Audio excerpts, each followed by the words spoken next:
So speaking of Don Dokken, I want to bring our good friend and, a very good friend of mine on the show, and welcome back to the Classic Metal Show, Don Dokken. What's up, Don? Hey, Wendell. How you doing, boss? I'm well, Don. It's good to speak to you again after a week. After a week at the famous barbecue? At the famous barbecue, and people enjoyed that story. I basically told the story last Saturday on the show, and people got a good laugh out of it, although at the time it was not a funny situation for you because it can be very frustrating. No, I mean, it was surprising. There was thousands of people there, but sitting in lawn chairs, and I got miffed by that one guy in the front row that was asleep. Yeah, I talked about that. But when I walked off the stage and out to him, I was hoping to get up to him, poke him in the head, and then he woke up just before I got there and looked at me and went, "Hey, what's up?" Right. I was like, "Wow, I know it was a hot day, and it's been a long day, and it was hot outside, but I just find it amazing how people can just be ambivalent, when we're sitting there busting our butts. It was weird." Sure, absolutely. Well, Don, those shows only happen one in every 1,000. Luckily. Sure. Well, Don, I've been with you on many, many occasions on live shows, and it's just very frustrating when you guys come across the country to perform, especially in the East and the Midwest, and the accommodations are not what they should be for a national, if not a worldwide act. And, you are the most easygoing, most patient guy I've known, and a guy who has over 40 years of experience working with, audio and producing and live shows and recording. A guy would not let you touch his board in a small town of Warsaw, Indiana. Yeah, that was kind of funny when I had to laugh because what people didn't hear, I had my in-ears in, and I asked them to put some reverb on, and I had to laugh, and I started going, "I'm alone, lone, lone, again, without you. I was like, "What are you doing?" And he wouldn't let me touch the console. He just couldn't figure out how to put reverb in my vocals. He put echo, and I couldn't sing. You saw me, I'd take my in-ears out, but I tried to be patient. Of course, that one policeman said he was going to arrest me, but that's okay. He said I said the F word, F-bomb, 5 times, and the other guys helped their finger once. So whatever. I might have said I didn't mean to. I know there was an all-ages show, but the whole thing was kind of bizarre, and we did it because it was a good cause. It was for Rockin' for Riley to raise money for cancer, and I was disappointed that they had to keep passing the basket around to these thousands of people for a free concert to raise charity, and they kept saying, "Hey, we haven't raised anything. The basket's half empty." And I said, "I'll kick in $6,000. Let's come on, people, step up to the plate." And they're just sitting there sucking on their hot dogs. Sure, absolutely. Well, Don, there have been for the longest time. You're touring. You're touring as Dokken for the last almost 40 years, and I hate to say that because now it makes me feel old because of being such a fan for so many years. But the current lineup that you have with John Levin on guitar, obviously Mick is on drums, and you've got Chris McCarville on bass, and he's a great backup vocalist to you. You guys are very strong and whatnot, but there are fans out there who are always saying, "Man, I want George, I want Jeff, I want to see the original lineup. When is that going to happen?" The rumor has been going around that somewhere down the road this is going to happen. So is there anything you can tell us about this? Well, that rumor's been flying around for 15 years. And yes, we've had offers over the years, but I shouldn't say me, because I own the name, and I own the franchise, and it's my name, so I think I should own it, even though I lost it for 5 years because of legalities, and I had to call it Don Dokken, but I've had the franchise now for a long time. John's been in the band 13 years. George left, 15 years ago, so he was a great guitar player in his time, and people, I guess, it's like everything, I mean, Sammy Hagar was a great singer in Van Halen, and people kept saying, "Yeah, but it ain't David Lee Roth." I don't know what that's all about. Yeah, I guess it's nostalgia. They want to see, even if the band's better, they'd still, people are complaining about Axl singing with AC/DC, and I saw some YouTube videos, and sounds amazing. So, years and years ago, I made a comment offhandedly, like, you want to do a reunion tour, I'll do it for this amount of money. It was like a one and a lot of zeros, and that was my price, and everybody said, you're crazy, and I said, well, that's my price, and I'm not going to do it. And now, 15 years later, somebody came up with that price. So I approached George and Jeff, and I said, do you guys want to make a shitload of money for about 1 week of work? And I told them the price, and I told them how much I wanted and how much they'd make, and basically they could make more money in 1 week than they probably make in several years. And so everybody said, okay. And so I said, well, I'll do it on the condition that I don't want to do it in America or Europe or anywhere else. Just 6 shows in Japan, because we were very big in Japan, and it's not in our. It's just a it's a reunion tour. So they agreed, and we're going to do 6 shows in Japan. We're going to be playing Loud Park, headlining with the Scorpions. At Loud Park, the 2 headliners are us and Scorpions. We're playing the same night, back to back in 2 different stages. So we're the 2 headliners. So it'll be us and the Scorps, and then we're going to buzz off and do 5 more shows, and it's very temporary. And, of course, now that I said it, Mick already said we're doing it a month ago. George has been saying it. Jeff is saying it, which I have to laugh. I said, please don't anybody talk about it until the contracts are signed. And I hadn't signed the contracts till a couple of days ago. Sure. But everybody's out talking about it. And I said, people just can't. We had a big meeting and said, let's don't talk about it. Let's make sure doing a tour like this is not easy. There's a lot of logistics, money, accountants, taxes, overhead, equipment, video. It's a lot of logistics to put together, and it's taken a long, long time to put this Japanese tour together. But we did it, and we're going to do 6 shows, so it's official. We're doing 6 shows as of 3 days ago, not 2 months ago, but everybody was talking like it was a done deal, which is a very bad thing to do. You should never announce a tour before it's announced, because then the promoters think we're going to do it no matter what, and it kind of hurts my negotiating skills. Right. So it's stupid. If we say we're going to do this, and they're kind of bartering about how much money, and they feel we're going to do it no matter what, if it's $500,000 or $1 million, I said, please don't say we're doing it, because it hurts my negotiating position. So I've said nothing until tonight. Yeah, it's official. I signed the contracts about 4 days ago, and it's a done deal. So we're going to do 6 shows, and of course, everybody came out of the woodwork, and they want us to do Sweden Rock, Wacken festivals, M3. People are throwing money at us to do a Dokken reunion in the States and Europe, and my answer to everybody is no. It's not going to happen. Right.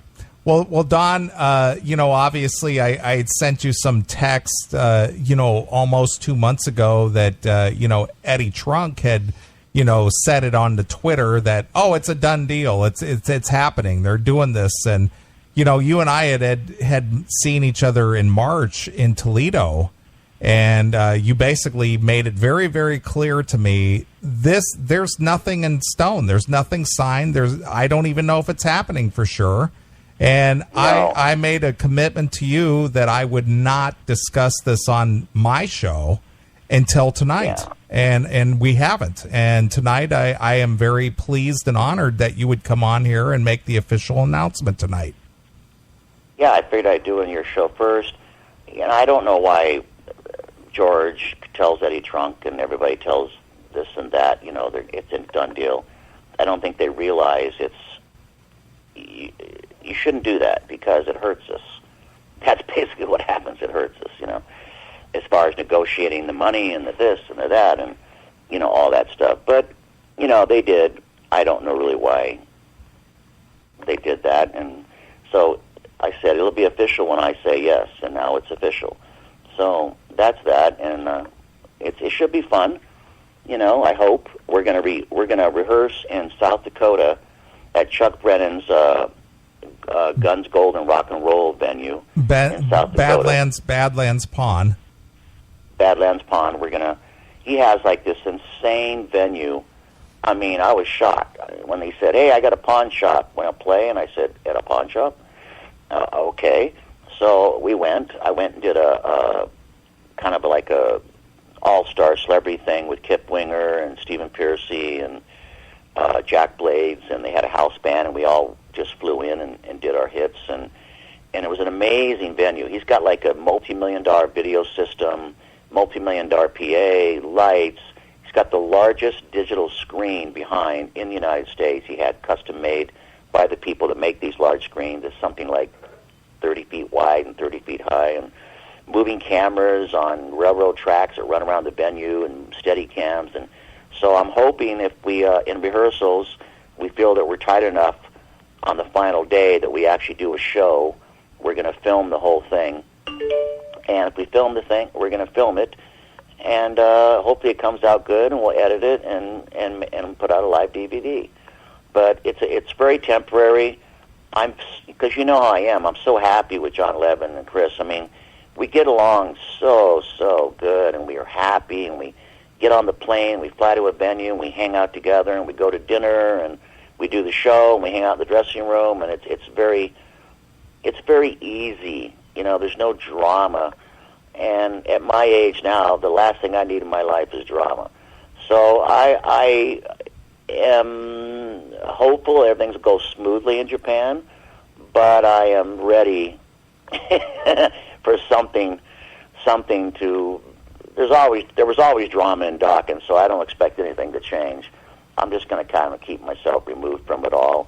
All I'm going to do is go up there and sing my butt off and play 2 or 3 songs on guitar and just make it a fun thing for the. Well, when are these dates, Don? The dates? Yeah, when is it? Is it in November or December or when? God, I don't know. I didn't. You know, you're asking me things I don't even know. It's in October. It's in October. Okay. Well, we'll watch let me pull it up. Here's what's going on. We're flying to Dakota in 4 days at Chuck Brennan's Guns, Gold, and Rock and Roll and venue. We're going to film a live DVD, hopefully, if we're playing well. And that's what we're going to do. We're going to go up there at the end of September for 4 days, and then we fly home. Like, it's going to be crazy. We fly home on the 31st, I think, of October, which is Halloween. And then we fly home on the 1st.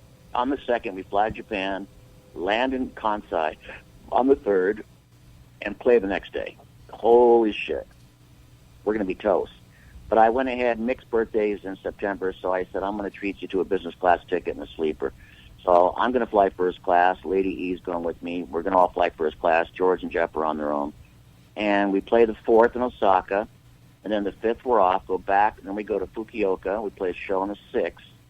Then we go to Tokyo on the 7th, and that whole day I'll just be sound checking because the Scorpions will be sound checking. We'll be playing with Scorpions headline that night. On the 7th, we'll sound check. October 8th, we play Loud Park with the Scorpions. Then we have a day off. Then we go to Hiroshima, which I can't wait. I want to go to the Hiroshima Museum because just to see, you know, all the things from the Holocaust Museum. And then the next day we play Nagoya. The next day we come back to Tokyo and headline a show on our own.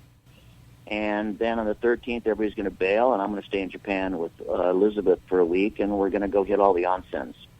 If people don't know where an onsen is, it's a old Japanese places where they have natural hot springs coming out of the ground and just sit in the hot water. And are you there? Yeah, go ahead. Okay, somebody try to call me. Screw them. So I'm just going to go and just hop around Japan and you know, and hang out because I got to come back on the 26th. Then we go back on the U.S. tour on the 27th. We depart for St. Charles, Illinois, and play on the 28th. So it's a real whirlwind tour. We're playing almost every day, and from my experience playing Japan, the jet lag doesn't even kick in until about the 3rd day you're there. So I'm going to hopefully try to get around that. Nice. Well, I plan on being at the South Dakota gigs, so I'm definitely coming up for that. It'll blow your mind when you see that venue. I mean, Chuck is such a great guy, and he has a college there. He has a free rock and roll school academy where people, kids, underprivileged kids, anybody can come and learn how to play guitar, drums, bass, sing, keyboards. and I'm hoping that George will do a class and talk to the kids, and Jeff will do a class on maybe bass and keyboards. I'll do a class on vocals. Mick hopefully will do a drum clinic. So I want to pay it forward like Chuck Brennan has. He's paid it forward for a long time. He's become very successful with his $1 loan stores all over the country, and he built a multi like $30-40 million venue in, of all places, Dakota, because it's his hometown. But it's an awesome venue. Everybody's played there, and it's a really amazing venue. It's a great place to film. So we'll film the Dokken show, and hopefully it'll be great, and we'll put it on DVD, around Christmas. Nice. But that'll be it. But I feel bad for my agents because they're getting bombarded from these offers for us to play these big festivals all over the world as a reunion, but I'm just not interested. I'm sorry, I'm just not, Right. Well, Jeff's busy. He plays like crazy in Foreigner. He's on the road. George is out, playing the bars with Lynch Mob, and so everybody's busy. So I don't see any reason, my situation. I can't say, we can make all this tons of money, and we're doing this tour for a lot of money, but I'm doing it to put an exclamation point on a very temporary reunion. We should call the tour a temporary reunion. Right. We're calling it Unleashed in the East. Nice. Well, Don, I know that when I saw you last week that you're mentally already preparing yourself for what could be a tense situation, or it could be a relaxing situation, depending on, the participants.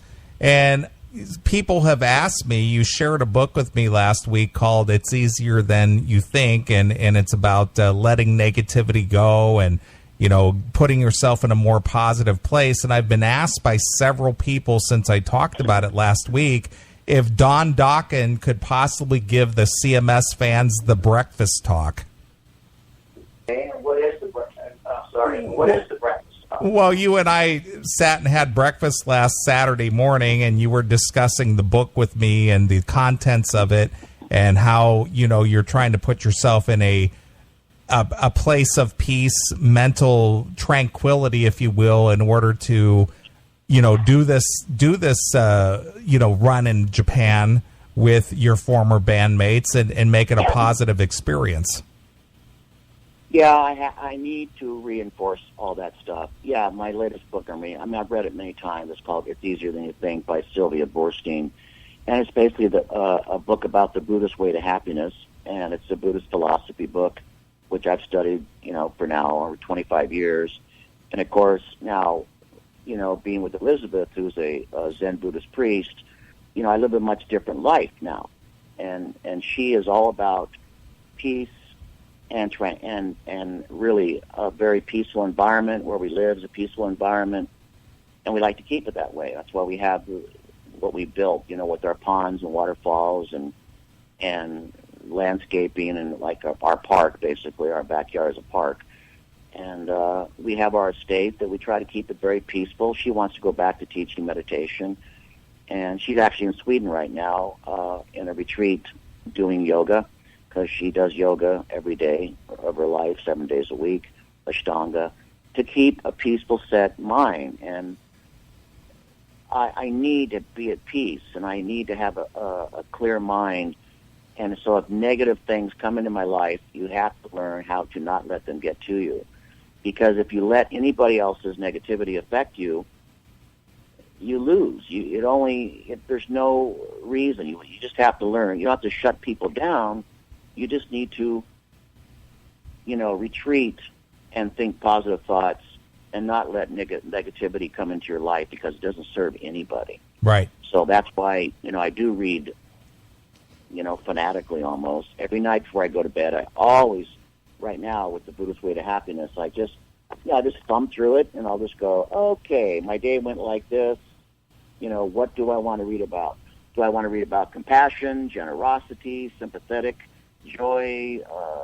Do I want to read about, there's so many things, that, your mind, how to make happiness. And the woman talks about her own experiences. She's a very enlightened person. So if you try to put in a layman's term for us regular people, they're not practicing monks, and how to do things to, like you said, generosity, sympathy, compassion, loving everyone in the world, loving and kindness, and how to try to have some divine compassion for everybody. The only people I don't have compassion for are ISIS, I want them eradicated from the world because they are perpetuating death and murder and torture on people in the name, supposedly, of God, which is just total nonsense. There's no religion in the world based on Allah or Muhammad or God that promotes killing people. And I do have issues with the Muslim faith because one of their major doctrine is if anybody leaves the Muslim faith, it says in their Bible that they should be killed, which is just such bullshit. Everybody has the right to worship or not worship what they want. But any religion, like the Muslim religion, that says they polled the Muslims, 85% of them say, do you believe a person leaves the Muslim faith, they should be killed? And they say yes. 85% say yes. It's in their religion. And that's just insanity. But it's not my place, Sure. to pass judgment on anybody. I'm just living my life peacefully. But it is very frustrating. A lot of my new songs I'm writing now are on my frustration of the horrors that are happening in the world with people being beheaded, children, women being raped by ISIS. It has nothing to do with religion. It has to do with them just being paid to wreak havoc and they're paid to do this. So it upsets me, and it reminds me that no matter what our problems are in America, we still live in the greatest country in the world. Right. We are the cornerstone of democracy, and everybody has a right to do what they want in this country. Sure. But I'm not a violent person, but if I was given an AK and I had the chance to take out a bunch of ISIS people, I'd probably do it. Right. Well, Don, I've known you over 20 years, and, you and I like to consider, our friendship always have been very peaceful and on a mutual respect level. And, having you share some of your insights with me has always been appreciated. And I try to pass that on to the listeners of the Classic Metal Show. When I brought up our, discussion that we had last week at breakfast about, it's easier than you think, I had several people say, what's the name of the book? How do I get that? Where can I find that? That kind of thing. And there's tons of them. And what's great about it, my big thing to go to now is I love these e-books where they actually narrate the books. I read the autobiography of a yogi, which was very, very lengthy and kind of hard to understand. They use a lot of Indian terms, and I read those books before there was an auditory by Sir Ben Kingsley. And when you put the headphones on and just get on a plane and read things like that, because there was things I didn't understand. They talk about, sweetmeats. And I'm like, what the hell is a sweetmeat? And I'm like, I found out that it's not, it's weird because a sweetmeat is really just dried fruit. It has nothing to do with beef. But little things like that. But you read books like that, you don't have to be, religious per se. You can be an atheist or whatever you want. I have my own views, as you know, on religion. And I personally believe that this is it. We live in heaven. This is it. This is it. We live on this awesome planet that we're destroying, unfortunately. But this is heaven. And we should make the most of it, And if there's something beyond this, yay. But there's no guarantee. So I'm trying to live my life as peacefully as possible. And I've gained a whole new respect when I go on the road and play a concert. When I see those fists in the air and I see people from 12 years old to 60 years old singing lyrics of songs that I wrote back in the 80s when I lived in a little apartment, it puts a big smile on my face and almost brings a tear to my eye, and I'm just so grateful. Sure. And I'm going to continue to be grateful. And I'm healthy now, and I'm grateful about that. And so I'm just trying to be grateful, and I'm hoping that when we go to Japan, everybody, George, Jeff, Mick, myself, are grateful that we have a chance to go to Japan and play these 6 shows and make this, really make a great amount of money so we can sock it away for our children or pay off our house or put it away for retirement fund. And it's like, it's an opportunity that a lot of bands in the 80s don't have. I mean, there were hundreds and hundreds of bands in the 80s, and some are still, and some, don't have this opportunity. And I hope the rest of the guys appreciate this opportunity to go to Japan and play 6 shows, packed to the walls, and all the love and admiration we're going to get from the Japanese fans. I hope everybody appreciates it more than just, getting a paycheck. Sure. It's not about a paycheck. I mean, money, there's millions of people in this world that have shitloads of money and are miserable. So we all know we need to pay bills and our lights and our phone and our car. But at the end of the day, if you're happy and you're at peace and you wake up in the morning and you have a smile on your face and you say, thank you, I'm healthy, the sun is shining, or it's raining, and you start your day in a positive, which is the key word, positive state of mind, you can live a very full and happy life. Right. And I've learned that. Sure. From Lady Elizabeth. Well, It's Don, all about happiness. Well, Don, in the times that, you and I have gotten to, sit together and have discussions and whatnot, you've had a big impact on me, and, you've allowed me to see things differently and consider things differently. And I just want to say I appreciate it. No worries, boss. Every day is a learning experience, and I feel bad when I meet people that are stuck and they're negative and they not moving forward. I find it, kind of sad, but you know how it is, Wendell. We meet people, we like them, we get into relationships. It doesn't turn out. You just gotta move forward, and I'm just super lucky because I get to, as they say, do what I want as a job. I don't have a job. I get to do what I love, and I get paid for it. I memean, can't be any luckier than that. I could be pumping gas still, or working in a body shop, which I liked. I like working on cars. I love working on cars, but, you don't make a lot of money at it. But I'm just really happy that the band has survived all these years. I was so sad for, years when I broke the band up in 88. I mean, I was just so sad and depressed that I had to do that. I didn't want to do it. We got to the top. We got to stadium level. And my dreams were coming true, but I was surrounded by 3 guys, whether they admit it or not, that were completely destroying their lives with drugs and alcohol.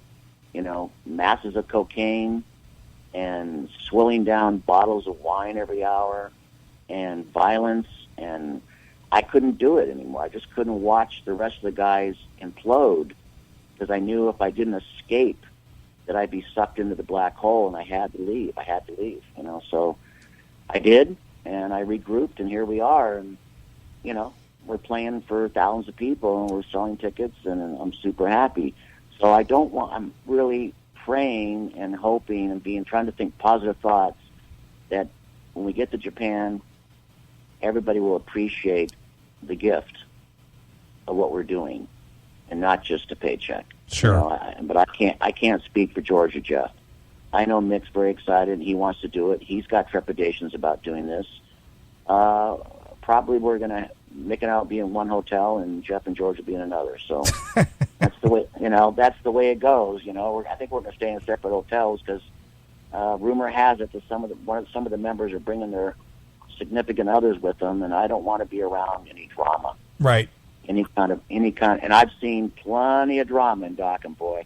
Someday I'll write a book, but I've resisted it for years. People say, "I'll write your book," and I said, "Yeah, but if I write a book, I'd have to tell the truth." Right. And if I tell the truth, it's not my place to say bad things about people. Right. The old saying, "If you got nothing good to say nothing."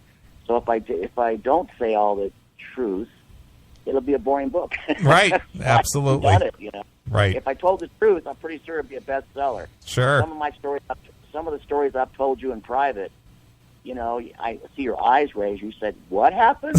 And I'm like, yeah, pretty crazy, huh? I only tell close friends like you the crazy, crazy shit that happened during our run. Sure. In the 80s. Right.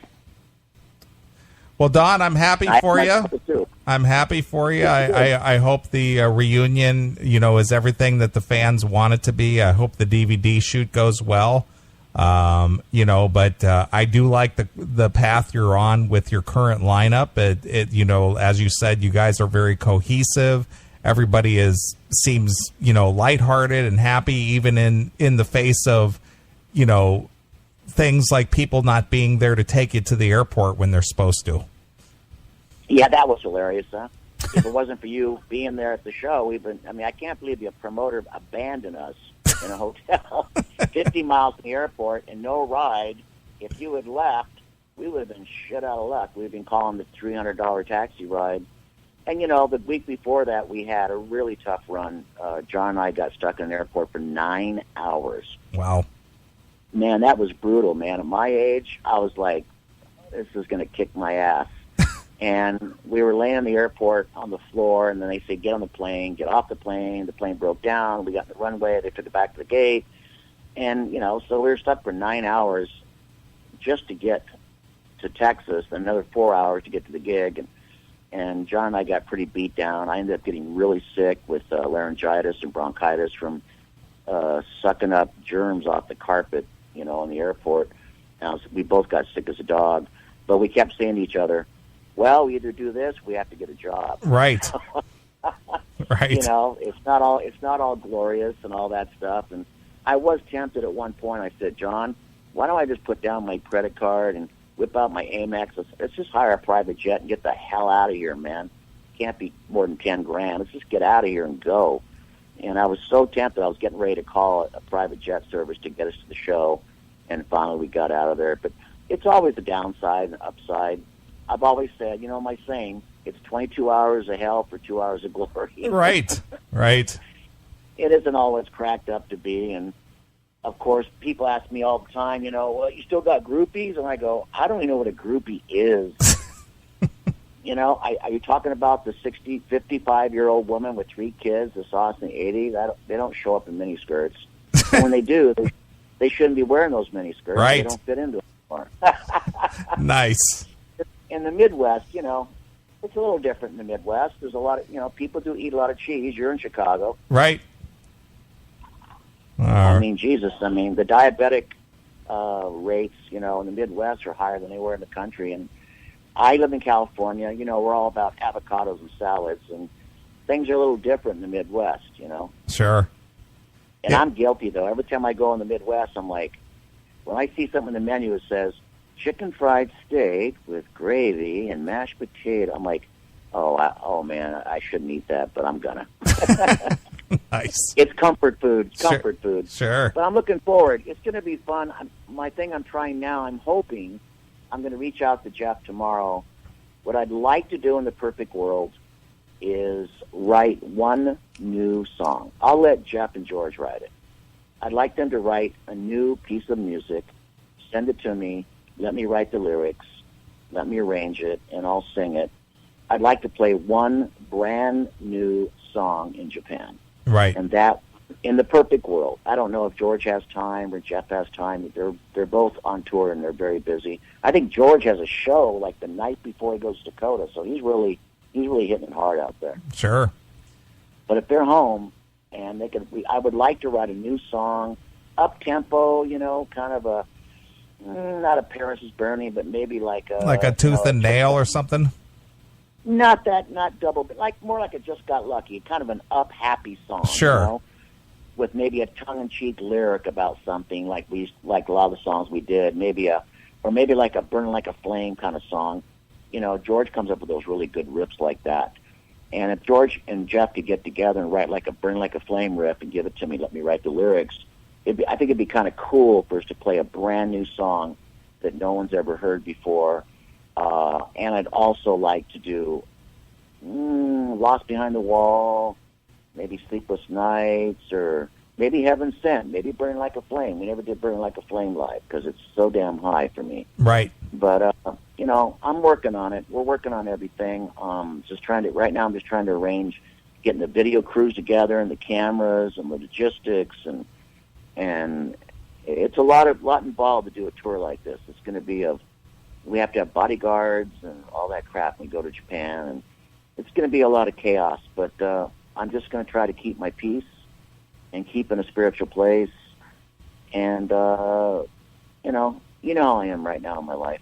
Yep. For years, I used to meet my fans. I used to laugh, and they'd always say, wow, you sign my autographs. And I'm like, yeah, why wouldn't I? Well, everybody says you're an ass. You don't sign autographs. I said, well, I don't know where you heard that. I'll sign autographs till the cows come home. And you have, and I've seen it. Yeah, you get that reputation from maybe ex-members that talk negative things about another member and say, this guy's a jerk or he's arrogant. And you know me. It's never been that way with me. I've always, always, always known that the fans, if there's no fans, like the old saying, if you throw a party and nobody comes, it's over. And I've always tried to be respectful. I learned that from my very first world tour when I was in the wintertime with Ronnie James Dio. And I'd see Ronnie out there in the snow, and they put a blanket around him. And he would stand out there by the tour bus for hours signing autographs. And I thought, wow, he doesn't have to do that. He doesn't need to do that. He could sign 5 and get on the bus. But Ronnie would stand there, and if there was 100 people out there, he would sign them all. He did. Even though he'd stand the choice of getting sick or, and the problem is when you're sick, you can play guitar sick. You can play bass sick. You can play drum sick. You can't sing when you're sick. You just can't. But Ronnie had that gift, that he sang even when he had cancer, and he did the last Heaven and Hell video. tour. Yeah. He had cancer, and he still did the tour and did a live DVD, and he sang like a monster. I mean, it was amazing. And I saw Ronnie about 2 months before he finally went to the hospital back to Texas. He was in mixing the Heaven and Hell album down in Total Access, Redondo Beach, where I've done all my records, most of them. And I saw Ronnie, and he looked frail, he looked pale, and I'd come in and say hi to him, and he'd walk out and get on the mic, and he was singing like a monster. And I thought, wow, I wish I was that blessed, but I'm not, But he taught me a lot about, do everything and don't be arrogant, and just, be grateful that these fans are willing to stand in the snow for an hour. And keep in mind that, don't snub them. And it's always been a bone of contention with me with other members in the band that go, you want an autograph? $10. I mean, that's just insulting. I agree. And I don't do that. I agree. I don't do meet and greets. You know me. I do meet and greets. I don't charge. I don't do like other bands we tour with that say, give me $50 and you can say hi. I think it's insulting, and I think it's cheap, and I'll never do that. I don't think Robert Plant would do that, or Steven Tyler would do that, or, a lot of these bands charge people to say hi, and I think it's insulting, and I think it's egotistical. Yeah, and I will never. Even your friend Stephen Piercy put that note out on his website that if any fan, is told that he has to pay to meet him, he said he needs to know about it ASAP. Yeah, I mean, Stephen, I love Stephen. He's got his demons, and I talk about it with him because I really care about him, and I say, you got to conquer these demons. But when he goes on the road, he doesn't have an attitude. Stephen will talk to anybody, sign any autograph, and he would be very pissed if some promoter charged people to meet him. And I like people like that. Stephen loves what he does. It's a sad thing that Rat, can't put their stuff behind them. In my opinion, if Stephen could make peace with Warren and Juan, they could go out as Rat. I'm not, I have nothing against Bobby except for the shit, but I don't agree with this Rat, tour with just the drummer being original. I'm sure there's been plenty of talk about that. But in defense of Bobby, he's got to make a living. Sure. He's got to make a living. He's got a house payment. And if Warren doesn't want to tour, what's Bobby supposed to do? So it's kind of and Stephen left the band willingly. But the truth is, you look at someone like Stephen, who could get back with Rat.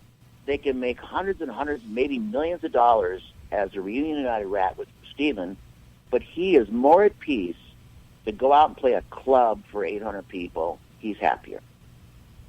And I have to respect him for that because I know how he feels. You know, it's all about happiness. And if you're not happy, you're just miserable all the time, it's not a good way to live your life, man. And I respect Steven that he stuck to his guns and he said, look, you know, I won't be happy doing this, so I have to do what I have to do. Sure. Even if it means living a modest life. I respect him for it. Right. Well, you know all about that, Don, and, you know, I've been around you long enough to see the ins and outs and ups and downs and the good and the bad and all that, and I like the place you're in currently, so, you know. And I really, know, there was down. I don't remember any downsides. I have selective amnesia. All right, Don. Well, we're looking forward to you know, a DVD release perhaps by Christmas time of the original lineup, but that is just a one-off more or less for a week, and you're going to go back to business. And I don't know if you want to mention it at all, but you did mention something to me about M3 next year. Yes, we'll be headlining M3 probably next year. Nice. We'll be headlining. We better be headlining. Our manager, that's his gig. If he doesn't let us headline, I'll fire him. and no more barbecues. No more barbecues. I was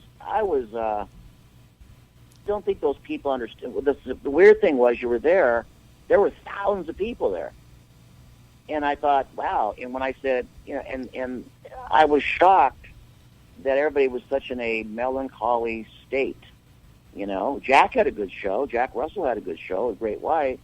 But I felt a little guilty at that show that I couldn't step up a little more. I did the best I could. But I have realized when those very far and few between shows like that are, I need the energy. I need the spiritual kickback. If I'm giving out, I need them to acknowledge our musicianship and our songs. And when they don't acknowledge us, it kind of throws me for a loop. I mean, it'd be like, you know, if you're having sex and the girl's laying there reading a book, you're not real motivated, you know? Sure. But the guy in the front row was awesome. The guy in the front row that with a big beer belly and he was sleeping, and I kept looking at him going, is he sleeping? I thought, wow, man, that's awesome, man. That guy's asleep. And so we had to just kind of make it, you know, kind of laugh about it, you know. I was like, and John was pointing at him. I said, he's sleeping. It was funny. We had a big laugh about it afterwards. Sure. So it's okay, but I don't want to do any more barbecues now. Yeah, I hear you. All right, Don, it looks like things are looking up for you this year. And, you know, obviously you got some show dates, you know, coming up here through the rest of the summer and into the fall. And, you know, you're already booking shows for for the next year. But yeah, we already got shows in January and February. We're already booked up all the way in December. I might do an acoustic run in December, like I've done a couple of years, maybe 4 or 5 shows just playing acoustic, and because I like to do that and do storytelling. But right now I'm going to focus on the Japanese tour, and I'm going to take Elizabeth with me to help me ward off any kind of evil spirits. Nice. I'll leave it at that. How's Right. that? All right, Don. Well, I look forward to, you know, seeing you again here in the Midwest. I know you got a few shows in the fall, and, you know, so we'll get together again, but I definitely will see you at the end of September. Yes, boss. I'll be, we go back on the road next week, playing, you know, Salt Lake City and the 28th and Ohio. And, you know, we're just going to keep going forward. And then I think it'll be time for me. I said I wasn't going to do any more records, but never say never. I got so much things and thoughts in my head that I think I need to put it on tape. So we'll probably gear up for another record right after Christmas. I find it funny that you say you got to put it on tape. Oh, yeah. Did I say tape? I still haven't gotten used to that whole digital zeros and ones and twos and threes and digital information. I don't get it. Sure. I still can't. I still haven't figured out how you have an iPhone and you save all your pictures in a cloud, and you can pull them off the cloud. Where is that cloud? That cloud is somebody else's computer in a secure building somewhere else. Wow. What would happen if ISIS blew up that place? It would be gone then. I mean, nobody'd have anything, right? You're right. But then again, Trump's going to fix everything. That's Sure. what I heard. Yeah, he's going to fix it all. That guy's a psychopath, man. I thought I've seen egos in the rock and roll world. Oh man, thank God that guy wasn't a rock star. He would have been a nightmare. That guy's got an ego. I mean, some of the things I agree with what he says, but he has no political detente. You know, he has no self-regulation. That scares me. That he'll have his hand on the button, becomes president. But then again, I have to laugh about this election. I'm not voting for president. It's like voting for the less of two evils. You got Hillary Clinton, the same old shit. She does what the people give her money for, and you got, Trump, who, I don't know. It's like voting for Wren or Stempy. No, well, I'm just going to vote for people I like, but I'm not voting for. I'm not voting for. That's why I call him. I said Hillary's Wren, and Stempy was always the genius rat, and I think Trump's Stempy, so it'll be interesting. Well, we'll see what happens, Don. Well, I know what I'm doing. If certain person gets elected, I'm moving. Yeah, I'm going to England, where they just broke away from the EU. Right. I think it's a great thing. They broke away. They can take their country back, and I think we're going to go to England and sit in the countryside and just watch the whole thing go to hell in a handbasket. Sure.